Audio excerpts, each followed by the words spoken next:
அனைவருக்கும் வணக்கம். ராகி மாவு புட்டு ரெடி ஆயிடுச்சு பாருங்கள். வெங்காயம் மிளகாயெல்லாம் போட்டு தாளிச்சிட்டேன். கருவேப்பிலை கொத்தமல்லி தழையெல்லாம் போட்டு தாளிச்சிருக்குங்க ராகி மாவு புட்டுக்கு.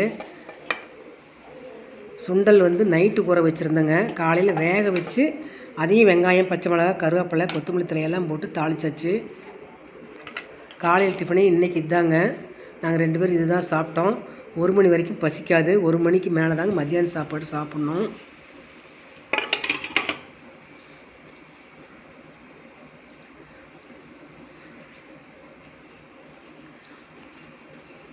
ராகி மாவு ஒரு பாத்திரத்தில் போட்டு கொஞ்சமாக தண்ணி தெளிச்சிட்டு நல்லா கையிலேயே பிசறிட்டு இட்லி பாத்திரத்தில் தண்ணி ஊற்றி இட்லி தண்ணி நல்லா கொதிக்கும் தண்ணி.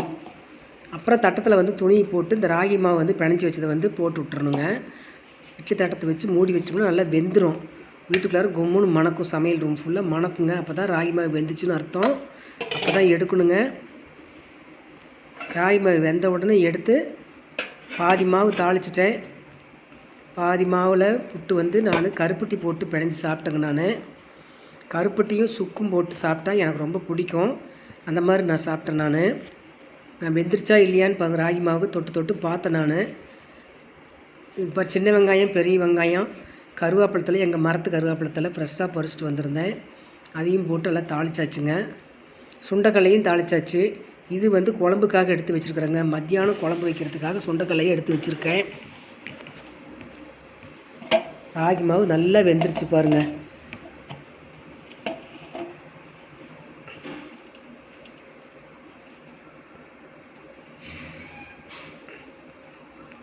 நான் டிவி ஓடிட்டுருக்குது.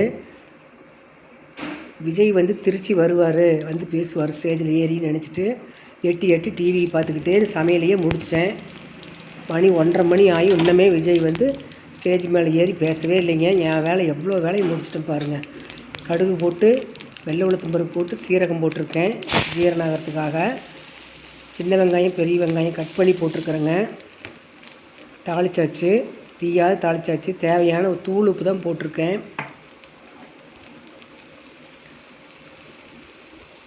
ராகி மாவு புட்டு ஒரு 3 கரண்டியாட்டு போட்டு கொஞ்சம் நேரம் பிரட்டிட்டு எடுத்து வச்சாச்சு.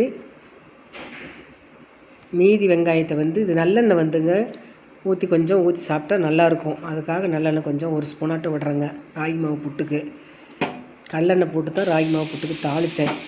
இது சுண்டல் வேக வச்சுருக்கிறேன். அது தாளிக்கிறதுக்காக இந்த வெங்காயத்தெல்லாம் எடுத்து வச்சுருக்குறேங்க.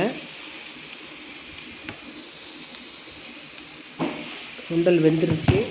அதை 1 டம்ளர் எடுத்து போட்டு தாளிச்சாச்சு. எனக்கு கருப்பட்டி சீவி வச்சுருக்கிறேன். சுக்கு பருப்பு பொடி பண்ணி வச்சுருக்கிறேன். இதை போட்டு நான் பிணைஞ்சி சாப்பிடுவேங்க. எனக்கு இனிப்பு தான் ரொம்ப பிடிக்கும்.